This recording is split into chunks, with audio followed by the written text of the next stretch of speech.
আজ শয়তানকে পাথর নিক্ষেপের পর কোরবানির মাধ্যমে শেষ হবে পবিত্র হজের আনুষ্ঠানিকতা। গতকাল মুজদালিফার ময়দানে খোলা আকাশের নিচে রাত কাটিয়েছেন হাজিরা।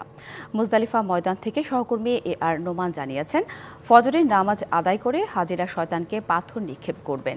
বৃহস্পতিবার আরাফা থেকে আসরের নামাজের পর রওনা দিয়ে হাজিরা মুজদালিফায় পৌঁছে মাগরিব ও এশার নামাজ এক আজানের সাথে শেষ করেন। এবার বাংলাদেশ থেকে ৮৭,১০০ হাজি হজ পালন করছেন।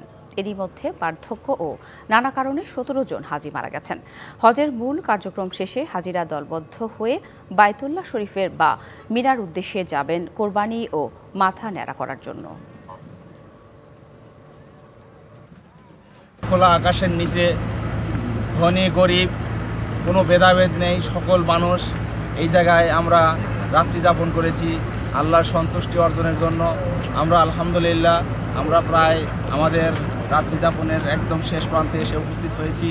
প্রথমত আমরা জামারায় গিয়ে বড় শয়তানকে একটি 7টি পাথর নিক্ষেপের মাধ্যমে আজকের আমাদের কার্যক্রম শেষ করে আমরা মক্কার দিকে রওনা হব। মক্কায় গিয়ে আমরা আমাদের কোরবানির আমল শেষ করে আমরা মাথা হলক করব। এরপরে আমরা হালাল হয়ে যাব, স্বাভাবিক হয়ে যাব। এরপরে বাকি 2 দিন আমরা মিনার তাঁবুতে আবার অবস্থান করব।